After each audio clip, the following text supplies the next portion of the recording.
Hi, I'm Michael. This is Lessons from the Screenplay. Good Will Hunting has some classic, great moments. How do you like them apples? But the one I remember, the one that gets me every time, is the final scene between Will and his therapist, Sean McGuire. It's not your fault. It's not your fault. Why is this scene so effective? Its power is certainly amplified by the great direction and performances. But from a story standpoint, the scene is emotional because we understand the walls Will has built up around him, and we witness Sean finally tear them down. In his book, Into the Woods, John York writes, "Story matches psychological theory. Characters are taken on a journey to acknowledge and assimilate the traumas in their past. By confronting and coming to terms with the cause of their traumas, they can finally move on." Good Will Hunting is a film that puts the psychological aspects of story structure right on the surface. So today, I'd like to examine how characters use defense mechanisms to protect themselves, to demonstrate how the supporting characters in a story can be designed to weaken these defenses, and to show how these elements work together to create a powerful catharsis for both the characters and the audience. Let's take a look at Good Will Hunting.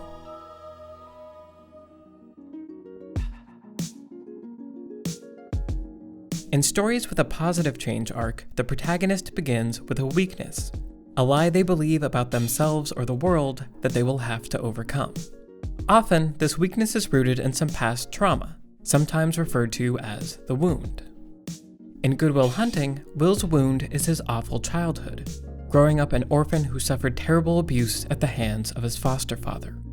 This wound spawned Will's weakness, the belief that stepping outside his comfort zone will lead to emotional pain. As a writer, sometimes thinking of characters in this way can feel abstract, but one way to turn weakness into behavior is with defense mechanisms. In Into the Woods, John York takes the psychoanalytical concept of ego defense mechanisms and reframes it in story terms. Ego defense mechanisms are the masks characters wear to hide their inner selves. They are the part of the character we meet when we first join the story, the part that will, if the archetype is correct, slough away.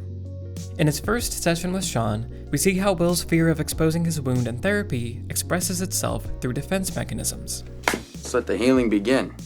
Will begins by mocking the entire notion of what they're here to do, and as soon as the session begins, he refuses to engage. Will doesn't look at Sean for more than a second. He seems more interested in the room. There's a long silence as Sean watches Will. Where you from in Southie? When Sean tries to connect with him on a personal level, Will changes the subject. Do you buy all these books retail, or do you send away for like a shrink kit that comes with all these volumes included? In doing so, he flexes his intellect, trying to intimidate Sean into feeling small. But none of these actions are having an effect on Sean, who can keep up with Will and even parry his quips. What, you lift? Yeah. Yeah, Nautilus? No, free weights. Oh, really? Yeah, free weights, huh? Yeah, big time. Yeah. Just like that. What do you bench? 285. What do you bench? So Will looks for a new tactic, one that will hurt Sean directly. Maybe you married the wrong woman. Maybe you should watch your mouth. Well, that's it, isn't it? You married the wrong woman. What happened? What'd she leave you? Was she, banging some other guy? In a flash, Sean has Will by the throat. Will is helpless. Time's up. Yeah. This scene paints a clear picture of how Will uses his defense mechanisms to avoid dealing with uncomfortable situations. But in this interaction, Will is knowingly trying to upset Sean. In the book Psychology for Screenwriters by William Indyk, he writes, "The key to writing a defense mechanism is that the characters themselves are completely unaware that they are exhibiting defensive behaviors. The other characters in the film and the viewers in the audience watch the heroes and become frustrated with their obliviousness to their own glaring problems." Will's bigger problem is the defense mechanisms he doesn't even know he has, which is why it's going to take a small army of characters to wear down the protagonist's defenses. In Good Will Hunting, Will has amazing opportunities before him. Professor Lambo recognizes Will's genius and tries to set him up with prestigious job offers. I'll give you a job myself. I just wanted you to see what was out there. And Skylar is unlike any girl he's ever met. This girl's like fucking perfect right now. I don't want to ruin that. But to pursue these opportunities requires leaving his comfort zone and taking risks, which is the thing he's most terrified of doing. so Will unconsciously uses defense mechanisms to justify his inaction.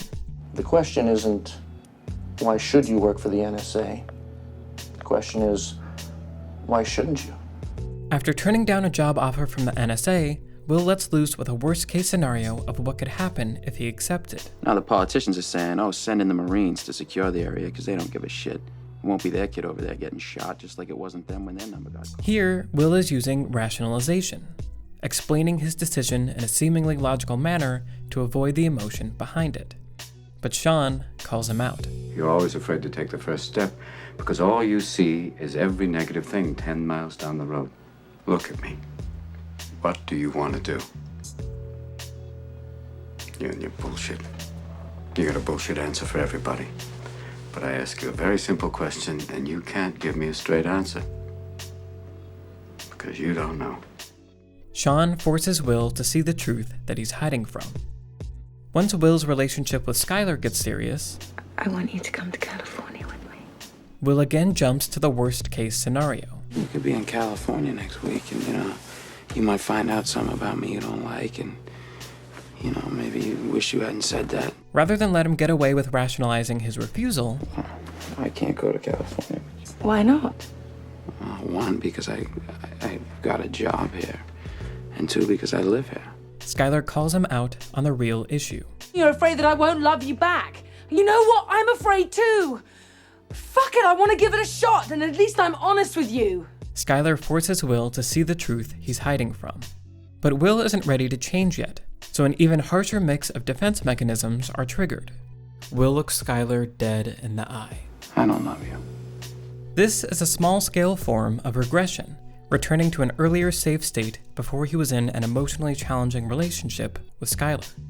In fact, regression is one of the biggest ways Will avoids leaving his comfort zone, expressed by his group of friends. They're immature and fiercely loyal, providing a place where Will never has to grow up or be challenged. And he tells himself that it's okay to have sacrificed his job opportunities and relationship because he'll always have a home with his friends. I want a way out of here for. I'm gonna fucking live here the rest of my life.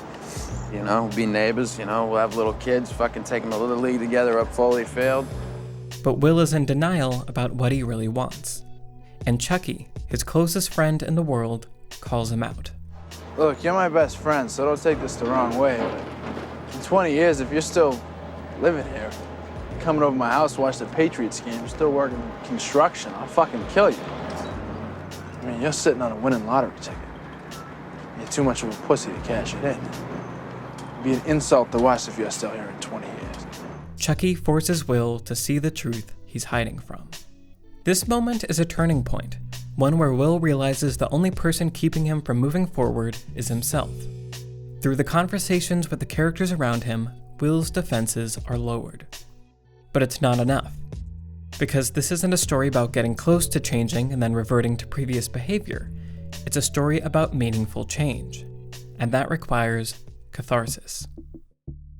The word catharsis derives its meaning from its use in Aristotle's Poetics, where he used it to describe how a play can provide the audience with a purification and purgation of emotions.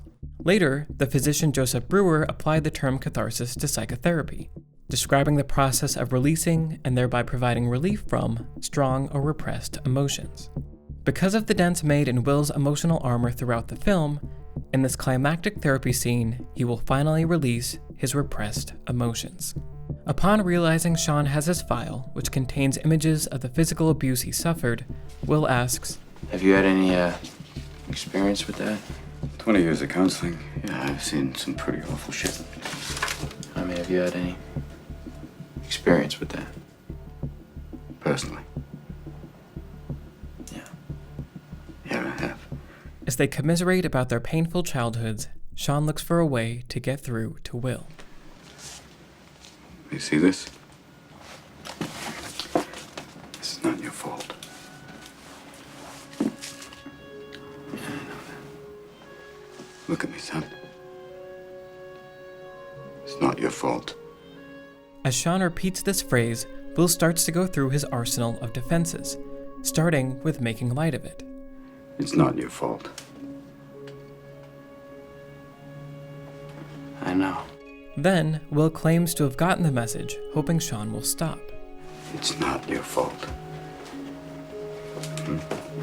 I know, it's not your fault. Finally, Will turns to aggression. It's not your fault. Don't fuck with me, all right? Don't fuck with me, Sean, not you. It's not your fault. Through their time together, Sean has learned all of Will's defense mechanisms and refuses to let him escape the situation. Until finally, It's not your fault. all of Will's walls are torn down. Sean takes Will in his arms and holds him like a child. Will sobs like a baby. After a moment, he wraps his arms around Sean and holds him even tighter. We pull back from this image. Two lonely souls being father and son together. The events of the plot have brought Will to a place where he experiences a psychological catharsis. And because we've gone on the journey with him, the audience experiences a dramatic catharsis. Good stories draw us into the world and make us empathize with the struggles of the characters.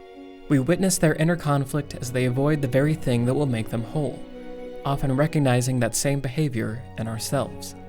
We root for the cast of characters around them, hoping they can help show our hero the truth they're hiding from. And if the story is executed just right, we share in a much-needed catharsis. My personality type is one that can get obsessed with ideas very easily. I can be minding my own business, see something cool, and then decide, I want to do that. It's how I taught myself how to DJ for a friend's wedding. It's how I made this YouTube channel. And it's why I'm glad places like Skillshare exist. Skillshare is an online learning community with over 20,000 classes in design, film production, gaming, and more. So for example, if you're like me and randomly decide one day, I should learn all about music production, they have a bunch of courses ready to teach you everything you need to know. Premium membership gives you unlimited access to high-quality classes on must-know topics, so you can improve your skills, unlock new opportunities, and do the work you love. To get 2 months of Skillshare for free, visit the link in the description below and get 2 months of unlimited access to over 20,000 classes. Thanks to Skillshare for sponsoring this video. Hey guys, hope you enjoyed the video. As I was looking at all those screenshots from the first few months of the channel, I was reminded of how crazy a ride this has been so far. So I just want to say thank you to everyone that has subscribed to the channel, who has shared and liked the videos, to all my patrons on Patreon and supporters here on YouTube, to all of you guys, thank you for making this channel possible. Thanks for watching, and I'll see you next time.